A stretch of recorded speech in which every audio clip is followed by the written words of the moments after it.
Television is yet for an appointed time, but at the end it shall speak and not lie. Though it tarry, wait for it, because it will surely come. It will not tarry.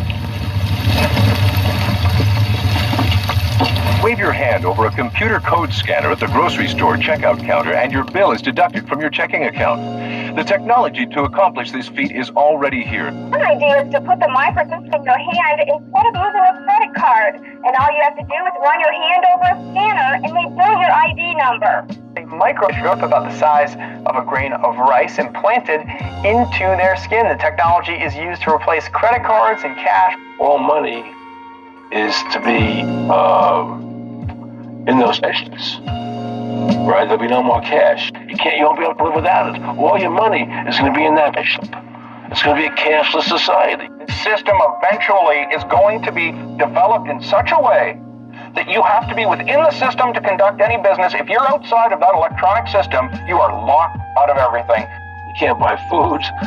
You can't do anything. It's total control of the people. And that's connected to a database that has your purchasing records, what you do. Everything is in there, you know? And so they want a one world government controlled by them, everybody being shipped, all your money in the chips, and they control it. I'm talking about a cartel that wants to put a chip in our hands that will give them complete central control. This is the mark of the beast.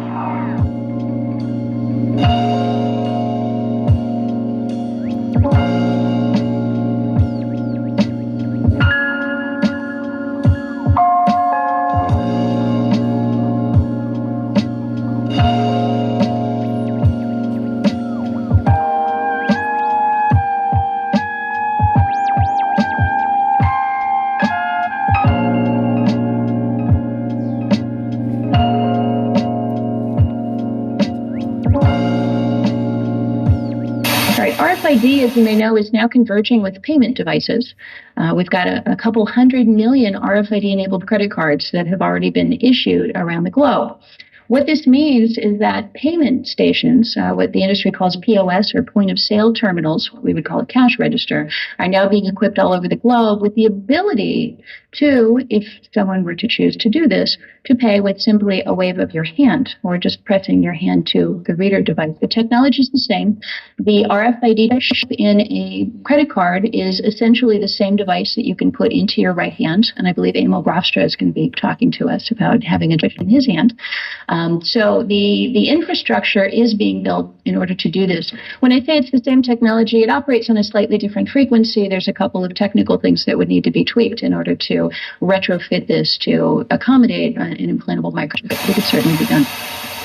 In our discussion on the smart card, we noted that all of the power in that card is contained in a small computer microchip, which is basically glued to the card. Essentially, then, this means that the embossed name on the card and any pictures it may have are meaningless. All of the relevant data is contained in the chip. The card is little more than a handy carrying case. The question that arises is this: if you could take that chip from off the card and implant it under the skin, would you not have the perfect smart biometric identification system? Given the fact that chips could be made to shut down the minute they were removed from living tissue, it would be an almost foolproof system. Suddenly, the need for expensive hand scan machines or fingerprint readers would be alleviated. Retailers could be sure the chip you had was yours because the chip would be under your skin. So taking a look at this technology now, and you say you have the guy with his smart card here, but you want his fingerprint there, but all the information's in the smart card, and all the expense is in the machine to read the finger. What if you took the chip out of that card and implanted it under the skin? In this age, where you can find out, a machine can judge whether a finger is alive or not, you could just have it that the chip goes dead the minute it's removed from living tissue. The minute anybody tried to tamper it with it, it would be destroyed and it wouldn't work. You now have the scanner that can read the smart card, the same kind of technology that scanners can read the universal product codes on a product in your grocery store now, could read that chip. So there's not an expensive technology. And that was the only important part in the card anyway, so you've just thrown away a piece of plastic. You now have the system that makes perfect logical sense with the technology that is there. We have talked to the bankers.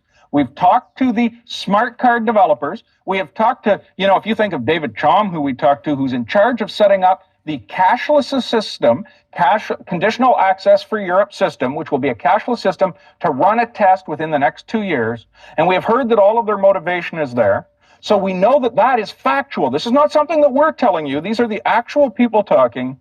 We have shown you how the system works. We've shown you clips of the animals being inserted. We've shown you the hand scan machines and the finger scan machines. And we've now shown you the chips in the injector. This thing is really, really possible right now. It's happening now, so it's present and the future. Because this is definitely next step in technology.